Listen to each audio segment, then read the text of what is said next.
Sebahagian dari tanda-tandanya ialah mengambil dari tangan sultan yang zalim dan tanda-tanda yang lain dari itu yang akan datang penjelasannya nanti. Dan ditunjukkan kepadanya oleh atsar perkataan sahabat dan kias analogi dari ilmu logika. Adapun atsar, maka yaitu yang diketahui pada zaman Rasulullah Shallallahu Alaihi Wasallam dan Khulafa Rasyidin sesudahnya. Karena adalah harga khamar dan dirham-dirham riba dari tangan kafir zimmi kafir yang dijamin keselamatannya oleh pemerintahan Islam bercampur baur dengan harta-harta lain. Dan begitu pula harta-harta yang diserobot secara sembunyian. Dan begitu pula harta-harta serobotan dari harta rampasan perang. Dan dari waktu di mana Nabi Shallallahu Alaihi Wasallam melarang riba. Tatkala bersabda, riba yang pertama aku hinakan ialah riba abas. Tidaklah manusia itu meninggalkan riba seluruhnya sebagaimana mereka tidak meninggalkan meminum khamar dan maksiat-maksiat yang lain. Sehingga diriwayatkan bahwa setengah sahabat Nabi Shallallahu Alaihi Wasallam menjual khamar. Lalu berkata Umar radhiyallahu anhu, dikutuk Allah kiranya si anu, di mana ia orang pertama yang menjalankan penjualan khamar. Karena ia tidak memahami bahwa pengharaman khamar itu adalah pengharaman akan menghela ke dalam mereka baju aba'ah yang diambilnya dengan diam-diam. Seorang laki-laki dibunuh, lalu mereka menyelidiki harta kekayaannya. Maka mereka dapati di dalamnya beberapa batu cincin Yahudi yang tidak sampai harganya 2 dirham yang telah diambilnya dengan diam-diam. Dan begitu pula telah didapati oleh beberapa orang sahabat Rasulullah Shallallahu Alaihi Wasallam akan amir-amir yang zalim. Dan tiada seorang pun dari mereka yang melarang berjual beli di pasar, disebabkan perampokan di kota Madinah. Dan kota Madinah itu telah dirampok oleh kawan-kawan Yazid 3 hari lamanya. Dan adalah orang yang mencegah penjual belian dari harta-harta itu. Ditunjukkan kepadanya tentang kewaraannya, dan kebanyakan mereka tidak melarangnya, serta bercampur bauran dan banyaknya harta yang dirampok pada hari-hari berkuasa orang-orang zalim tersebut. Dan orang yang menjawabkan akan apa yang tidak diwajibkan oleh salaf yang solih dan mendakwakan bahwa dia lebih cerdik memahami agama apa yang tidak dipahami oleh salaf yang solih. Maka orang tersebut adalah orang yang diganggu oleh was-was yang rusak akal pikiran.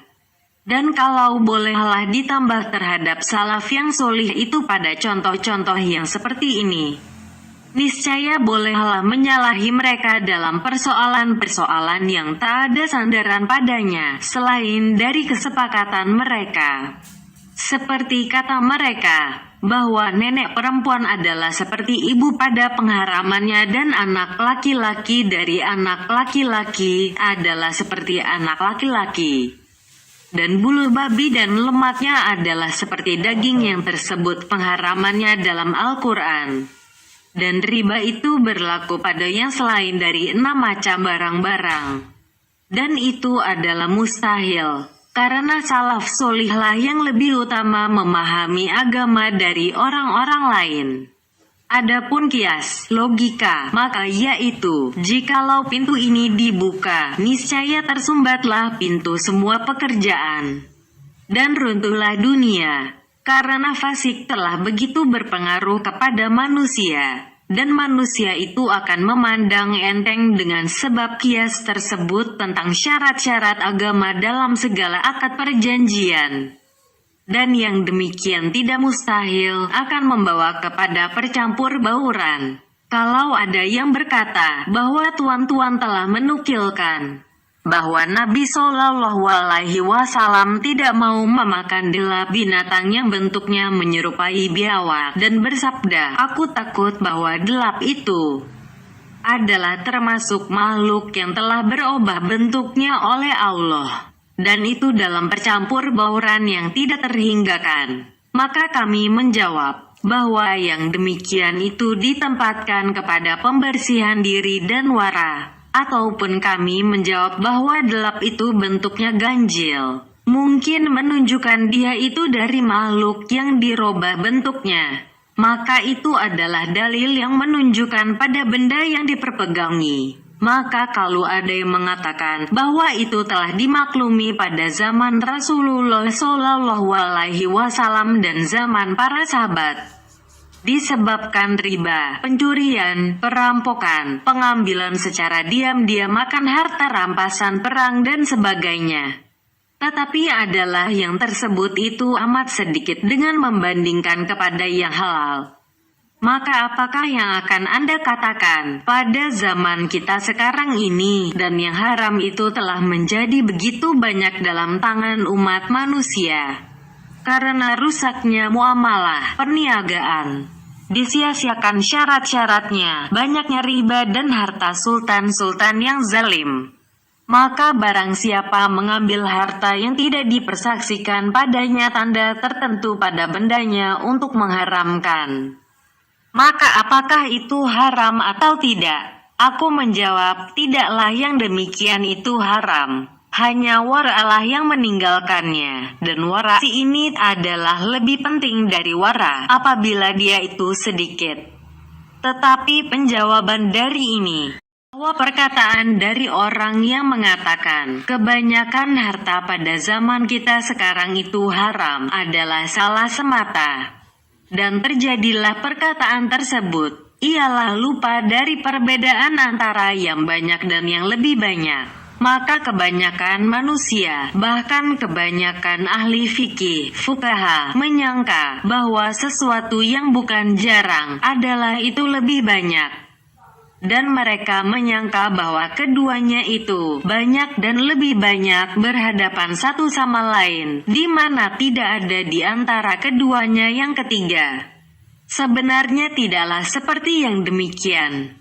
Tetapi bahagian-bahagian itu adalah tiga, sedikit, yaitu yang jarang, banyak dan lebih banyak. Contohnya, orang banci, kunsa, di antara makhluk adalah jarang. Dan apabila ditambahkan kepadanya orang sakit, niscaya terdapatlah banyak. Dan begitu pula perjalanan jauh bermusyafir, sehingga dapat dikatakan sakit dan berjalan jauh adalah termasuk halangan umum. Dan istihadlah, darah yang datang pada wanita di luar waktu haid adalah termasuk halangan yang jarang terjadi.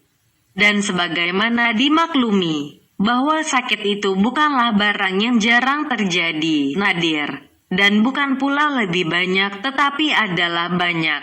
Ahli fikih itu apabila bermudah-mudah dan mengatakan sakit dan berjalan jauh itu adalah biasa terjadi, galib, dan itu adalah halangan umum, di mana dimaksudkannya dengan itu ialah tidak itu jarang terjadi. Kalau tidak ini yang dimaksudkannya, maka itu salah. Orang yang sehat dan orang yang menetap orang mukim itulah yang lebih banyak. Dan orang musafir dan orang sakit itulah yang banyak. Dan wanita yang beristihadlah dan orang banci itulah yang jarang terjadi. Apabila ini telah dipahami, maka kami mengatakan bahwa perkataan yang diucapkan oleh yang mengatakan yang haram itu adalah yang lebih banyak adalah salah. Karena sandaran ucapan tersebut ada kalanya yang ada itu banyaknya orang-orang zalim dan tentara atau banyaknya riba dan muamalah, perniagaan yang batal atau banyaknya tangan yang berulang-ulang. Sejak dari permulaan Islam sampai kepada masa kita sekarang ini, di atas asal-usul harta yang terdapat hari ini, adapun sandaran pertama adalah batal. Sesungguhnya orang zalim itu banyak dan tidaklah ia lebih banyak.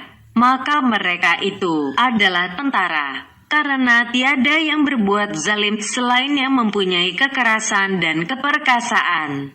Dan mereka itu, apabila dibandingkan kepada seluruh isi dunia, tidaklah sampai 1/100 dari mereka.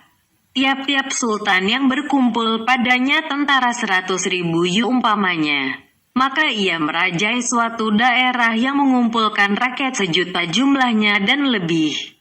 Dan kadang-kadang suatu negeri dari negeri-negeri kerajaannya bertambah bilangannya dari semua laskarnya.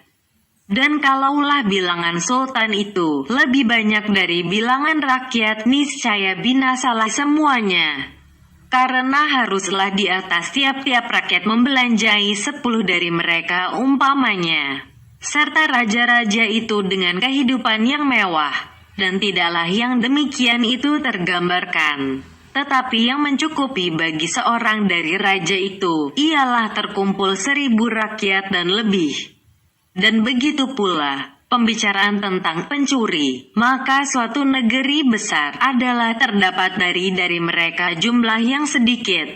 Adapun sandaran kedua, yaitu banyaknya riba dan muamalah perniagaan yang batal, maka itu pula banyak dan tidaklah lebih banyak, karena kebanyakan kaum muslimin melakukan muamalah perniagaan dengan syarat-syarat agama.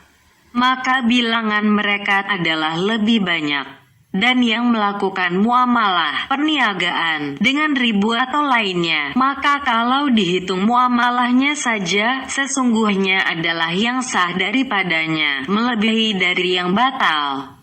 Kecuali manusia itu diminta dengan sangkaannya dalam negeri yang dikhususkan dengan kurang malu, keji dan kurang agama, sehingga digambarkan untuk dikatakan perniagaannya yang batal adalah lebih banyak, dan ketentuan yang seperti itu adalah jarang. Dan kalau ia banyak, maka tidaklah ia lebih banyak jikalau semua muamalah perniagaannya batal. Maka bagaimanapun, tidak juga ia terlepas dari muamalah perniagaan yang sah, yang menyamai dengan yang batal atau melebihi dari yang batal itu. Dan ini adalah diyakini bagi orang yang memperhatikannya, dan hanya banyak mempengaruhi ini pada jiwa, karena banyaknya yang rusak jauhnya dari yang tersebut dan memandang besar yang tersebut itu, walaupun jarang yang terjadi.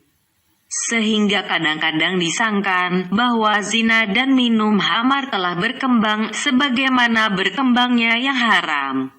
Lalu terkhayalah bahwa mereka itu lebih banyak, dan itu adalah salah, karena mereka itu adalah sedikit, walaupun jumlah mereka banyak. Adapun sandaran ketiga, yaitu yang paling merupakan khayalan, adalah dikatakan bahwa harta-harta itu sesungguhnya diperoleh dari tambang, tumbuh-tumbuhan dan hewan. Tumbuh-tumbuhan dan hewan adalah diperoleh dengan beranak tawalud. Apabila kita melihat kepada seekor kambing umpamanya, di mana kambing itu beranak pada tiap-tiap tahun, maka adalah bilangan asal-usulnya sampai kepada zaman Rasulullah Shallallahu Alaihi Wasallam. Tentu ini dikira sampai kepada zaman Al-Ghazali radhiyallahu anhu, lebih kurang 500. Dan ini tidaklah terlepas untuk mendatang kepada salah satu dari asal-usul kambing itu, perampokan atau perniagaan yang batal. Maka bagaimanakah diumpamakan bahwa asal-usulnya itu selamat sejahtera dari pelaksanaan yang batil, salah, sampai kepada zaman kita sekarang ini.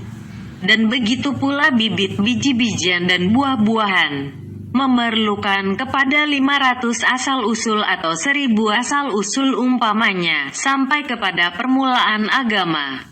Dan tidaklah itu menjadi halal selama asalnya dan asal-usulnya tidak pula halal sampai kepada permulaan zaman kenabian itu. Adapun barang-barang pertambangan, maka itulah yang mungkin diperoleh di atas jalan permulaan. Dan itu adalah harta yang tersedikit, dan kebanyakan yang dipergunakan daripadanya ialah dirham dan dinar, dan dia tidak keluar selain dari tempat penempaan, dan tempat penempaan itu dalam tangan orang-orang zalim adalah seperti pertambangan-pertambangan dalam tangan mereka, di mana mereka melarang manusia ramai daripadanya. dan mengharuskan orang-orang miskin mengeluarkannya dengan pekerjaan-pekerjaan berat. Kemudian mereka mengambilnya dari orang-orang miskin tersebut secara merampas. Maka apabila diperhatikan kepada ini, niscaya dapatlah diketahui bahwa adanya uang sedinar, di mana tidak mendatang kepada akad yang batil, salah, tak ada kezaliman pada waktu memperolehnya, pada waktu menampanya pada tempat penempaan dan masa sesudahnya dalam muamalah, perniagaan, keuangan dan riba adalah jauh, jarang atau mustahil. Jadi, tidak adalah yang halal, kecuali binatang buruan, rumput pada padang Sahara yang tak bertuan dan lapangan yang tak berair, serta kayu api yang diperbolehlah. Kemudian, orang yang memperoleh barang tersebut tadi tidak mampu memakannya, lalu memerlukan untuk membeli biji-bijian dan hewan dengan barang tersebut, di mana biji-bijian dan hewan itu tidak diperoleh selain dengan penanaman dan peranakan. Maka adalah ia telah menyerahkan yang halal untuk menerima yang haram. Maka ini adalah jalan hayalan yang lebih menonjol sekali. Dan jawabannya, bahwa menonjolnya ini tidaklah terjadi dari banyaknya yang haram yang bercampur baur dengan yang halal. Maka keluarlah dari bahagian di mana kita berada di dalamnya dan berhubunganlah dengan apa yang telah kita sebutkan dahulunya, yaitu bertentangan antara yang pokok dan yang biasa terjadi, galib. Karena yang pokok pada segala harta itu ialah penerimaannya untuk dipergunakan bagi segala urusan tasarrufat, dan boleh rela merelai padanya, dan ditantang yang tersebut itu oleh suatu sebab yang galib yang biasa terjadi, yang mengeluarkannya dari yang membaguskan baginya. Maka ini menyerupai akan tempat dua pendapat bagi Asy-Syafi'i radhiyallahu anhu tentang hukum najis. Dan yang sahih, yang lebih sah pada kami, ialah dibolehkan salat pada jalan-jalan raya, apabila tidak terdapat padanya najis, karena debu jalan-jalan besar itu adalah suci, dan berwudu pada bejana-bejana orang musyrik itu diperbolehkan, dan bersalat pada kuburan-kuburan yang terbongkar adalah diperbolehkan. Maka pertama-tama kita menetapkan akan ini, kemudian kita kias, logikakan kepadanya akan persoalan di mana kita berada padanya, dan dibuktikan kepada yang demikian oleh berwudunya Rasulullah Shallallahu Alaihi Wasallam pada tempat air dari kulit kepunyaan seorang wanita musyrik, dan berwudunya Umar radhiyallahu anhu pada kendi air orang Nasrani, sedang minuman mereka adalah khamar dan makanan mereka adalah babi. Dan mereka itu tidak menjaga diri dari apa yang dipandang najis oleh agama kita. Maka bagaimanakah dapat selamat bejana mereka dari tangannya? Bahkan kita mengatakan bahwa dengan pasti kita mengetahui bahwa adalah mereka memakai baju dari kulit hewan yang disamak fira, matbugoh, pakaian yang dicelup dan diputihkan. Barang siapa memperhatikan keadaan penyamak kulit, pembuat kain licin dan putih dan pencelup, niscayalah dia tahu bahwa yang banyak pada mereka ialah najis, dan kesucian pada kain-kain itu adalah mustahil atau jarang. Bahkan kami mengatakan bahwa kami tahu adalah mereka itu memakan roti dari gandum dan syair, di mana mereka tidak membasuhnya. Sedang gandum dan syair itu dipijak-pijakan dengan lembu dan hewan-hewan lain, dan kencing dan tai ke atasnya, dan amat sedikitlah yang terlepas dari yang demikian. Mereka itu mengendarai hewan-hewan, di mana hewan-hewan itu berpeluh, dan mereka tidak membasuhkan punggung hewan-hewan itu, sedang hewan-hewan itu membalik-balikkan badannya pada najis. Bahkan semua hewan adalah keluar dari perut induknya dan padanya basahan najis, yang kadang-kadang dihilangkan oleh hujan dan kadang-kadang tidak dihilangkannya. dan tidak adalah dijaga dari najis tersebut, adalah mereka itu berjalan dengan kaki telanjang di jalan-jalan besar dan dengan memakai selop. Dan mereka melakukan salat dengan selop itu. Mereka duduk di atas tanah dan berjalan kaki dalam debu tanpa ada keperluan. Adalah mereka tidak berjalan kaki pada tempat ada kencing dan tai, dan tidak duduk pada dua tempat tersebut dan membersihkan diri daripadanya. Dan apabilakah jalan-jalan besar itu terpelihara dari najis, serta banyaknya anjing dan kencingnya, banyaknya hewan dan tainya, dan tiada seyuknyalah kami menyangka bahwa waktu atau kota-kota berbeda pada contoh yang seperti ini, sehingga timbul sangkaan bahwa jalan-jalan besar adalah dibasuhkan pada masa mereka, atau adalah dijaga dari hewan-hewan. Amat jauhlah dari yang demikian. Yang demikian itu dapat dimaklumi dengan pasti kemustahilannya menurut kebiasaan.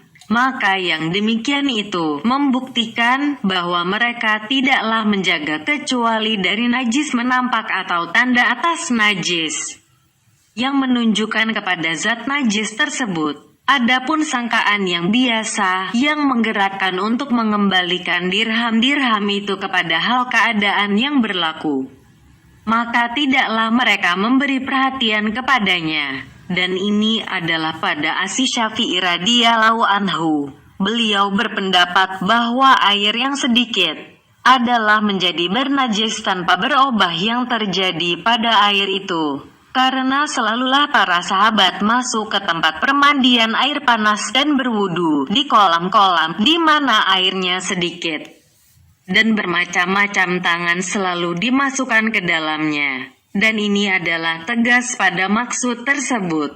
Dan manakala telah tetaplah pembolehan berwudu pada kendi orang Nasrani, niscaya tetap pula lah boleh meminumnya, dan berhubungan hukum halal dengan hukum najis. Kalau ada yang mengatakan bahwa tidak boleh kias logika halal kepada najis, karena mereka memperluaskan jalan tentang keadaan-keadaan suci dan mereka menjaga dari syubhat-syubhat diragukan haram dengan seteliti-telitinya, maka bagaimanakah dikiaskan kepada najis itu? Maka kami mengatakan, kalau dimaksudkan dengan kias itu, bahwa mereka mengerjakan salat bersama najis dan salat bersama najis itu adalah perbuatan maksiat, sedang salat itu adalah tiang agama, maka amat buruklah dugaan itu. Tetapi wajiblah kita berkeyakinan pada mereka, bahwa mereka menjaga diri dari tiap-tiap najis yang wajib dijauhkan. Dan sesungguhnya mereka bermaaf-maafan, di mana yang tidak wajib dijauhkan. Dan adalah pada tempat kemaafan mereka itu, gambaran ini yang bertentangan padanya pokok dan yang biasa terjadi, galib. Maka jelaslah bahwa yang biasa terjadi, yang tidak bersandar kepada sesuatu tanda yang bersangkutan dengan benda, di mana padanya pandangan itu adalah dicampakkan, tidak dipakai. Adapun warnanya menjaga diri mereka pada yang halal, maka adalah ia dengan jalan takwa, yaitu meninggalkan apa yang tidak ada apa-apa padanya, karena takut akan apa yang padanya ada apa-apanya. Karena urusan harta itu menakutkan, dan nafsu condong kepadanya jika tidak dapat dikekang daripadanya, dan urusan kesucian tidaklah seperti yang demikian. Maka segolongan dari mereka itu menolak dari yang halal semata, karena takut mengganggu hatinya. Diceritakan dari salah seorang mereka, bahwa ia menjaga diri dari berwudu dengan air laut, padahal air laut itu suci mensucikan semata. Maka perbedaan pada yang demikian itu tidaklah merusakkan maksud yang telah kami sepakati padanya, di mana kami melakukan pada sandaran ini, kepada jawaban yang telah kami sebutkan dahulu pada dua sandaran yang terdahulu. Dan kami tidak menerima apa yang disebutkan mereka, bahwa yang lebih banyak itu ialah yang haram. Karena harta Walaupun banyak asal-usulnya, maka tidaklah seharusnya bahwa pada asal-usulnya itu haram. Bahkan harta yang diperdapat sekarang adalah termasuk yang didatangi kezaliman kepada asal-usul sebahagian daripadanya, tidak pada sebahagian yang lain. Dan sebagaimana yang dimulai perampasannya pada hari ini adalah tersedikit dibandingkan kepada yang tidak dirampok dan dicuri, maka begitu pula lah tiap-tiap harta pada setiap waktu dan setiap asal-usulnya. Maka yang dirampok dari harta dunia dan yang diperoleh pada tiap-tiap zaman dengan kebatalan dibandingkan kepada lainnya adalah sedikit sekali. Dan tidaklah kami mengetahui bahwa cabang ini sendiri dari bahagian yang mana dari kedua bahagian itu, bagian yang dirampok atau bagian yang tidak dirampok. Maka kami tidak menerima bahwa yang biasa terjadi, galib itu mengharamkannya. Karena sebagaimana yang dirampas itu bertambah dengan beranak, maka begitu pula yang tidak dirampas bertambah juga dengan beranak. Maka cabang yang lebih banyak tidak mustahil pada setiap masa dan zaman itu adalah lebih banyak. Tetapi yang galib adalah biji-bijian yang dirampas itu. Dirampas untuk dimakan dan tidak untuk bibit. Dan begitu pula hewan-hewan yang dirampas kebanyakannya adalah dimakan dan tidak disimpan untuk beranak. Maka bagaimanakah dikatakan bahwa cabang-cabang haram adalah lebih banyak dan senantiasalah asal-usul yang halal itu yang lebih banyak dari asal-usul yang haram, dan hendaklah dipahami oleh yang mencari petunjuk dari yang tersebut akan jalan mengenali yang lebih banyak itu. Karena itu adalah tempat tergelincirnya tapak kaki, dan kebanyakan ulama salah padanya. Maka betapa lagi orang awam ini adalah pada yang beranak dari hewan dan biji-bijian. Adapun barang pertambangan, maka adalah terlepas yang diperbolehkan, di mana di negeri Turki dan lainnya diambil oleh siapa saja yang mau. Tetapi kadang-kadang diambil oleh sultan sebahagian daripadanya. Atau diambil mereka bukan mustahil yang tersedikit, tidak yang terbanyak. Barang siapa memperoleh dari sultan suatu pertambangan, maka zalimnya ialah melarang orang lain daripadanya. Adapun yang diambil oleh yang mengambil dari pertambangan, maka diambilkannya dari sultan dengan membayar sewa. Dan yang solih, bolehlah pergantian tangan dan kekuasaan pada segala barang mubah yang diperbolehkan dan menerima persewaan padanya. Maka yang diongkosi tenaganya untuk memperoleh air minum. Apabila telah memperoleh air, niscaya air itu menjadi milik yang menyuruh mencari air minum tersebut. Dan yang diongkosi tenaganya berhak mendapat ongkos. Maka begitu pula lah di Sungai Nil. Apabila kita telah selesai dari ini, niscaya tidaklah haram benda emas itu sendiri, kecuali menentukan kezalimannya dengan kekurangan ongkos kerja. Dan itu adalah sedikit dibandingkan kepada emas itu. Kemudian, tidak wajiblah mengharamkan zat emas itu. Tetapi ia zalim adalah disebabkan masih tinggalnya ongkos dalam tanggungannya. Adapun rumah penempaan emas dan perak itu, maka tidaklah emas yang keluar daripadanya. Termasuk benda-benda emas sultan yang telah dirampasnya dari rakyat dan diperbuatnya kezaliman kepada manusia dengan itu. Tetapi para saudagarlah yang membawa kepada mereka emas terurai atau nakat yang rendah mutunya. Lalu mereka mengongkosi orang-orang yang bekerja di tempat penempaan itu untuk menghancurkan dan mencapkannya untuk menjadi uang, dan mereka mengambil kembali seperti timbangan yang telah diserahkannya kepada orang-orang di tempat penempaan itu, kecuali sedikit saja yang ditinggalkannya sebagai upah bagi mereka terhadap pekerjaannya, dan itu adalah diperbolehkan. Dan kalau diumpamakan segala dinar yang ditempa itu dari dinar sultan, maka dibandingkan kepada harta kaum saudagar bukanlah mustahil adalah sedikit sekali. Ya, sultan itu membuat zalim terhadap orang-orang yang mengambil upah bekerja pada tempat penempaan uang dengan mengambil pajak dari mereka. Karena ia mengkhususkan para pekerja itu dengan pajak tersebut di antara orang-orang lain, sehingga terkumpullah harta itu di atas pundak mereka. Disebabkan tindakan yang menyakitkan dari sultan, maka apa yang diambil oleh sultan adalah sebagai gantinya iwade dari tindakannya yang menyakitkan.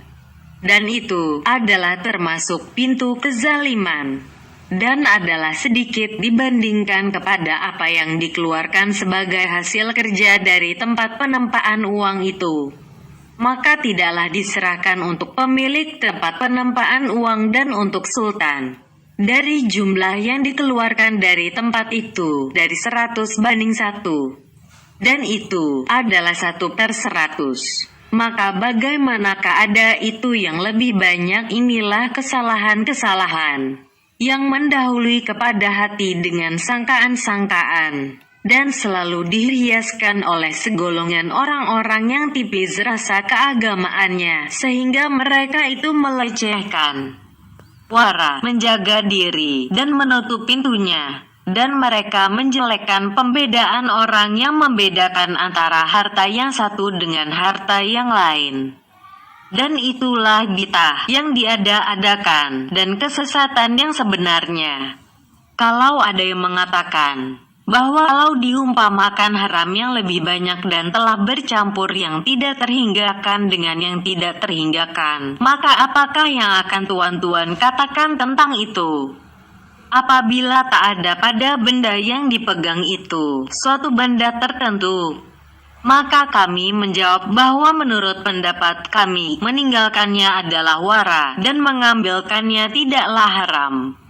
Karena asalnya adalah halal, dan halal itu tidaklah dikesampingkan, kecuali dengan suatu tanda yang tertentu, seperti pada debut tanah, jalan-jalan besar dan yang seumpama dengan itu.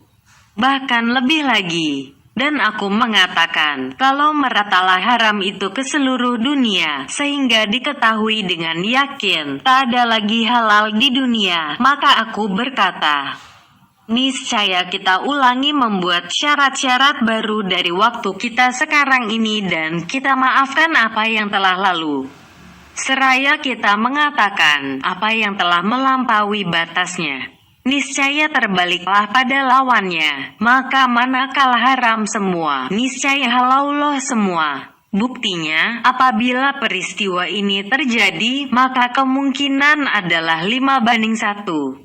Bahwa dikatakan, manusia itu meninggalkan makan, sehingga matilah semuanya, sampai orang yang terakhir. 2. Bahwa mereka mengurangkan makan, sekedar darurat saja dan menyumbat nyawa keluar. Maka berlari-lari di atas yang darurat itu dalam beberapa hari kepada kematian.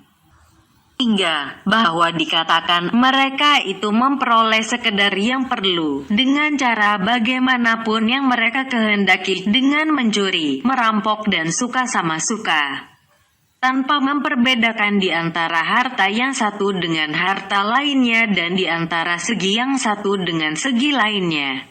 4. Bahwa mereka itu mengikuti syarat-syarat agama dan mengulangi kembali kaedah-kaedahnya tanpa menyingkatkan kepada sekedar yang perlu saja. 5. Bahwa menyingkatkan beserta syarat-syarat agama itu sekedar yang diperlukan. Adapun yang pertama tadi, maka tidaklah tersembunyi tentang kebatalannya. Adapun yang kedua, maka sudah pasti batil, salah. Karena apabila manusia menyingkatkan kepada sekedar menyumbat nyawa, jangan keluar saja dan mereka berlari-larian dengan segala waktunya kepada kelemahan, niscaya berkembanglah kematian pada mereka. Hancurlah segala perbuatan dan perusahaan, dan robohlah dunia keseluruhannya. Dan dalam kerobohan dunia itu adalah kerobohan agama, karena dunia itu adalah tempat bercocok tanam untuk akhirat. untuk segala hukum pemerintahan, kehakiman dan siasat. Bahkan kebanyakan hukum maksudnya adalah memelihara kepentingan dunia, supaya sempurnalah kepentingan agama dengan demikian. Adapun yang ketiga, yaitu menyingkatkan sekedar perlu saja, tanpa berlebih daripadanya, serta menyamakan di antara harta yang satu dengan harta lainnya, dengan perampokan, pencurian dan kerelaan satu sama lain. Dan bagaimanakah sesuai, yaitu berbuat untuk memenuhi permintaan agama di antara orang-orang yang berbuat kerusakan dan di antara berbagai macam kerusakan. Lalu memanjangkan tangan dengan perampokan, pencurian dan berbagai macam kezaliman, dan tidak mungkin menghardik mereka daripadanya, karena mereka mengatakan, tidaklah berbeda yang mempunyai tangan dengan berhak dari kami, karena barang itu haram kepadanya dan kepada kami. Dan yang mempunyai tangan dengan berhak itu adalah sekedar perlu saja. Kalau ia memerlukan, maka kami juga memerlukan. Dan yang engkau ambil pada hakut melebihi dari yang diperlukan, maka sesungguhnya engkau mencuri dari orang, di mana barang itu berlebih dari keperluannya pada hari itu. Dan apabila tidak dijaga keperluan hari ini dan tahun ini, maka apakah yang akan dijaga, dan bagaimanakah menentukannya? Dan ini membawa kepada kebatalan siasat agama dan mendorong pembuat kerusakan dengan kerusakannya. Maka tidaklah tinggal lagi selain dari kemungkinan yang keempat, yaitu bahwa dikatakan, tiap-tiap yang mempunyai kekuasaan terhadap apa yang dalam tangannya, maka dialah yang lebih utama dengan yang dalam tangannya itu. Tidak dibolehkan mengambil daripadanya dengan curian dan rampokan, tetapi diambil dengan persetujuannya, dan rela merelakan itu adalah jalan agama. Dan apabila tidak diperbolehkan, selain dengan rela merelakan, maka untuk rela merelakan itu pula mempunyai cara dalam agama yang bersangkutan padanya segala kemuslihatan. Kalau itu tidak diperhatikan, maka tidaklah tertentu pokok rela merelakan itu dan kosonglah penguraiannya. Adapun kemungkinan yang kelima, yaitu menyingkatkan sekedar yang diperlukan, serta berusaha menurut jalan agama dari orang-orang yang menguasai barang-barang itu. Maka itulah yang kami pandang layak disebutkan wara menjaga diri bagi orang yang menghendaki perjalanan ke jalan akhirat. Tetapi tiada cara untuk mewajibkannya secara keseluruhan. Dan tidak pula untuk memasukkannya dalam fatwa orang banyak, karena tangan-tangan zalim memanjang kepada kelebihan dari sekedar yang diperlukan dalam tangan-tangan manusia lain. Dan begitu pula tangan-tangan pencuri, dan tiap-tiap orang yang menang niscaya merampas, dan tiap-tiap yang memperoleh kesempatan niscaya mencuri, dan mengatakan tak ada hak baginya selain sekedar yang diperlukan, dan aku memerlukan, dan tidak ada caranya yang tinggal, selain wajiblah atas sultan, penguasa, mengeluarkan segala yang berlebih dari sekedar yang diperlukan dari tangan-tangan pemiliknya, dan diperlengkapkan dengan barang-barang itu kepada yang memerlukan. Dan mengalirlah harta-harta itu kepada semua, dari hari ke hari atau dari tahun ke tahun. Dan padanya memberatkan yang berlebih-lebihan dan menyia-nyiakan harta. Adapun memberatkan yang berlebih-lebihan ialah bahwa sultan, penguasa itu tidak sanggup menegakkan dengan yang tersebut.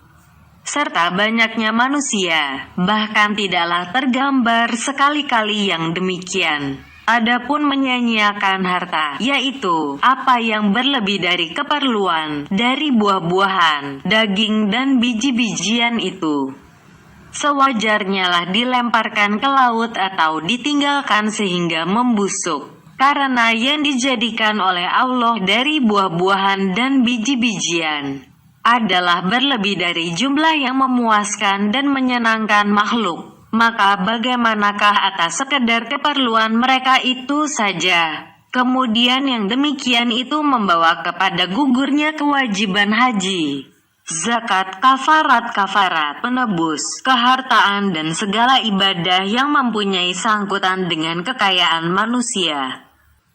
Apabila manusia itu menjadi tidak memiliki selain sekedar keperluan mereka, dan itu adalah amat buruk sekali.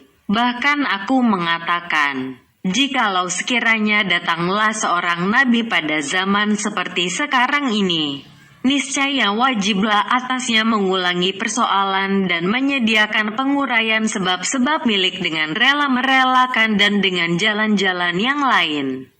Dan diperbuatnya lah apa yang akan diperbuatnya.